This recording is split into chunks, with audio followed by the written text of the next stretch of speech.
Assalamualaikum warahmatullahi wabarakatuh. Sahabat ngaji wali yang dimuliakan Allah.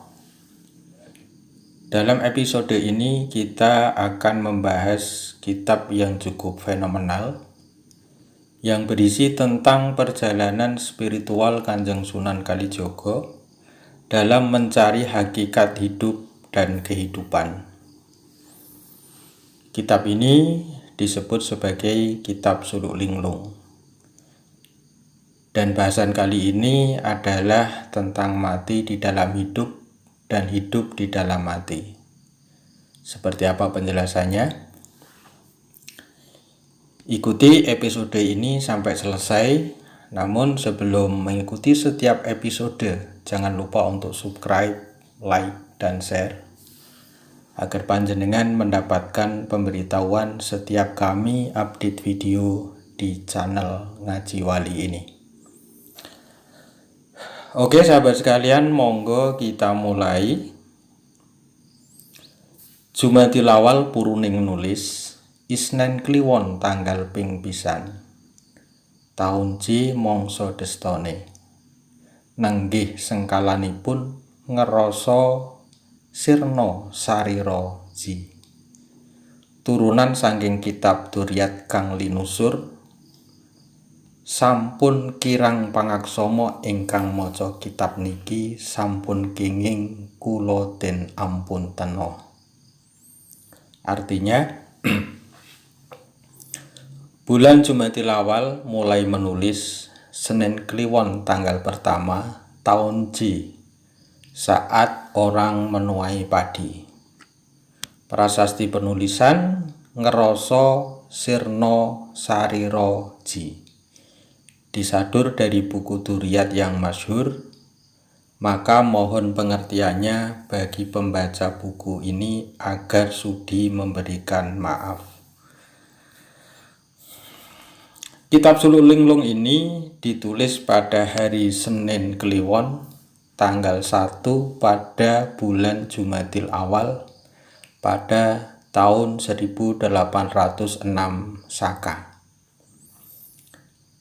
Kitab ini diambil dari kitab Duryat yang konon merupakan kitab karya karangan Kanjeng Sunan Kalijaga yang kemudian diwariskan kepada Duryat atau keluarga Sunan Kalijaga secara turun-temurun.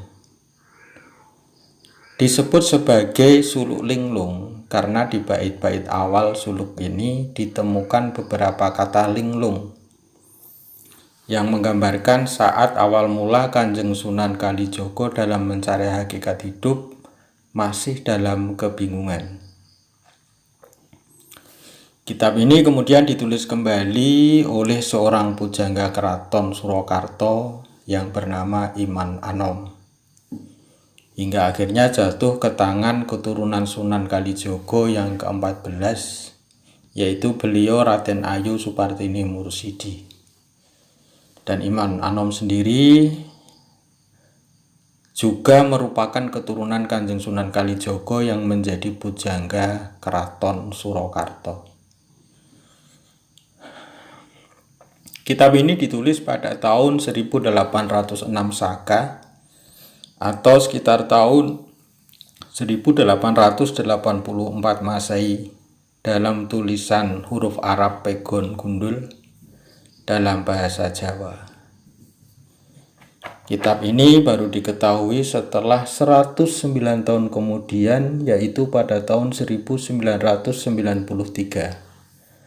Pada saat seorang penulis yang bernama Dr. Andes Muhammad Hafid Kasri, beliau merasa mendapatkan petunjuk gaib bahwa Raden Ayu Supartini Mursidi menyimpan warisan kitab dari Sunan Kalijaga. Kitab ini dibungkus dalam selembar kain berwarna putih dan belum pernah dibuka sebelumnya. Kitab Duryat sendiri berisi tentang ilmu pengobatan tradisional dengan menggunakan berbagai macam ramuan dedaunan. Kemudian berisi juga azimat berbentuk raja huruf Arab dan isim. Ada juga berisi tentang berbagai macam doa yang berbahasa Jawa maupun bahasa Arab. Kemudian berisi ramalan nasib manusia ditinjau dari segi perhitungan hari dan pasaran, dan masih banyak lagi. Dan pada bab yang terakhir berisi tentang cerita perjalanan hidup Kanjeng Sunan Kalijaga dalam melakukan suluk menuju kesempurnaan hidup, dan ditulis dalam bentuk tembang mocopat. Dalam bagian inilah yang kemudian disebut sebagai suluk linglung. Kemudian pawartane Pandhita Linuwe ingkang sampun saged sami pejah sajroning uripe, sanget kepinginipun pawartane kang sampun urip marmo nglampahi gesah tan unigeng luput, anderpati tan katedah warta ingkang kagem para nabi wali mila wangsul kewala.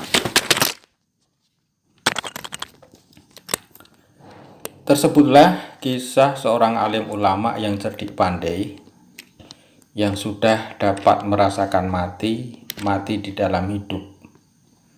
Besar keinginannya untuk memperoleh petunjuk dari seorang yang sudah menemukan hakikat kehidupan, yang menyebabkannya melakukan perjalanan tidak mempedulikan dampak yang terjadi. Bernafsu sekali karena belum memperoleh petunjuk yang dipegang para nabi wali. Itulah tujuan yang diharapkan semata-mata. Sahabat Ngaji Wali, Sunan Kalijaga mendapat gelar agung sebagai guru suci Tanah Jawi. Beliau adalah Raden Masahid atau Sunan Kalijaga. Beliau adalah putra Kanjeng Adipati Tuban. Sudah menjadi alim ulama yang cerdik dan pandai. Bahkan beliau sudah dapat merasakan mati di dalam hidup. Ini adalah merupakan sebuah pencapaian yang cukup tinggi dalam dunia tasawuf. Kemudian apa yang dimaksud dengan mati di dalam hidup? Yaitu ketika seseorang sudah mampu mengalahkan nafsunya untuk menuju ketaatan kepada Allah Subhanahu wa ta'ala.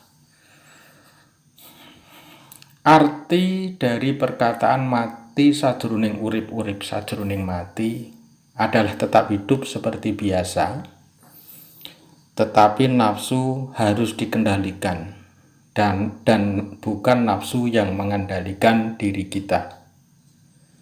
Badan sekadar menjalani kewajiban sebagaimana manusia hidup.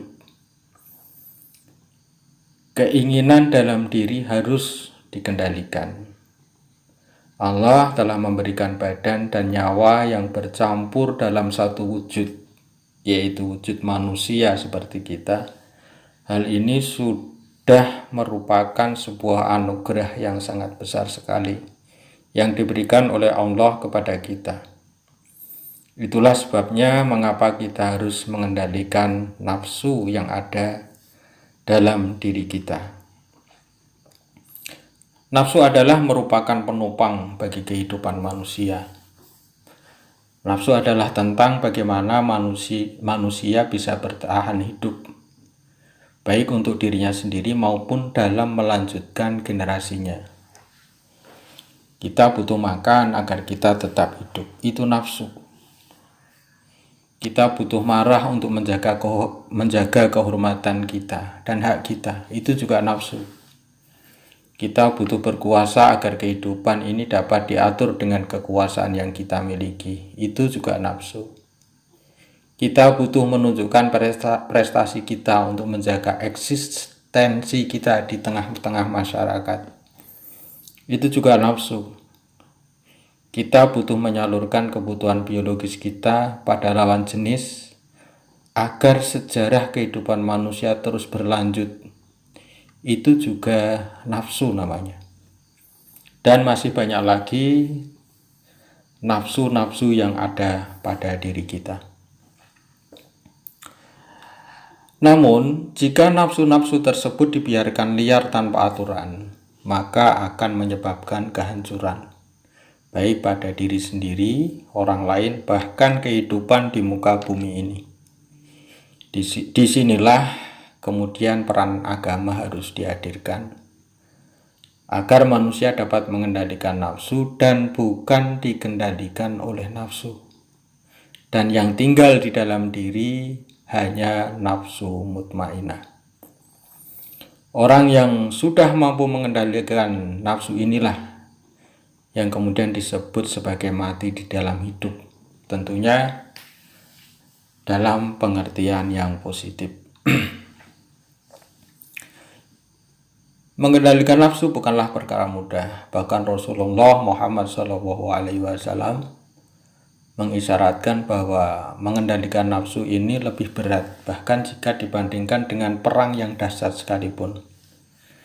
Dalam sebuah hadis, Rasulullah Muhammad SAW bersabda, "Raja'tu minal jihadil asghar ila jihadil akbar." Faqila wa ma jihadul akbar ya Rasulullah? Faqala jihadun nafs. Artinya, kalian telah pulang dari sebuah pertempuran kecil menuju pertempuran besar. Lantas sahabat bertanya, "Wa ma jihadul akbar ya Rasulullah?" Apa itu jihad yang lebih besar ya Rasulullah? Faqala, maka Rasulullah Muhammad SAW menjawab, jihadun nafs, yaitu jihad melawan hawa nafsu. Hadis ini diriwayatkan oleh Imam Baihaqi.